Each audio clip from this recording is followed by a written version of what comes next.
All right, thank you for joining us tonight on Night Talk, and we are now going to turn to a more serious subject. I mean, a lot of you don't realize that that baseball is not a serious subject, but it is to a lot of people. A lot of people take it very seriously, but more seriously is the threat of life and death from nuclear weapons, and it's back on the table again. You know, back in the Cold War, there was such a thing as mutual assured destruction.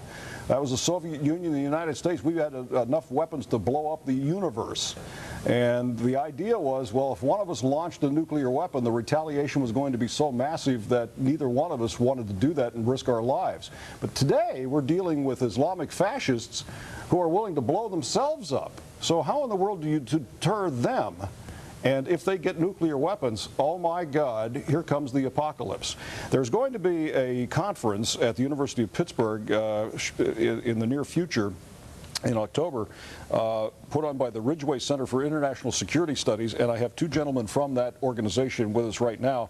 Dr. William Keller is he's the Wesley Posvar Chair in International Security Studies at the Graduate School of Public and International Affairs, and he happens to be the director of the Matthew Ridgway Center for International Security Studies at Pitt. And along with him is Dr. Gordon Mitchell. He's the deputy director of the Ridgway Center for International Security Studies. Gentlemen, thank you for joining us tonight on Night Talk. There's actually two parts to this conference, right? We'll pick on the director to tell us about that. Right. This is a conference about the kinds of things that really could occur in the world that would threaten our survival. And there really aren't very many things like that, Mike. Okay, so it's nuclear weapons. So the first is nuclear weapons and the proliferation of nuclear weapons, because there are more and more fissile materials. Those are the things that make the bombs go off. Mm-hmm. And nuclear technology has really become pretty commonplace. 40 or 50 countries have the technology that's required to make them. The other threat that we're putting together with this is, we call it global warming, but what we really mean is some kind of significant adverse climate change, which would threaten the country.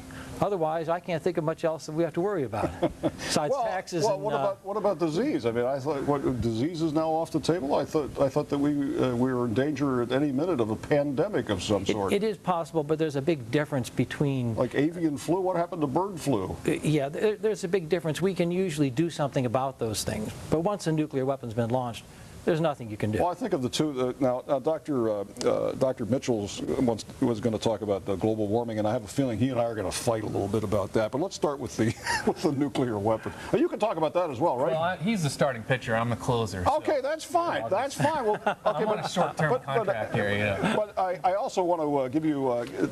Let's get if we can get a shot of this. This is the for the symposium. Let me hold this up. Can we see that without? There we go.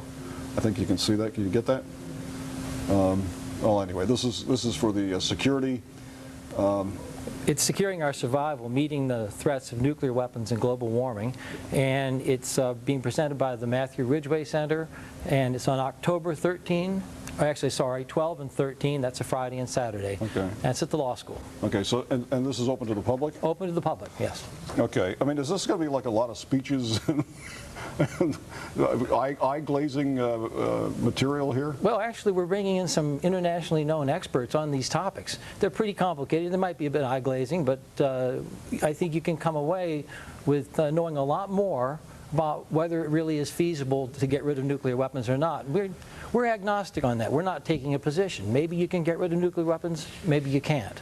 But you could certainly go to a lower level and make the world a safer place as a result. Okay, how would you do that? I mean, where would you start? The United States has them, China has them, the Russians have them, and probably some of the former Soviet republics have them. Israel has them.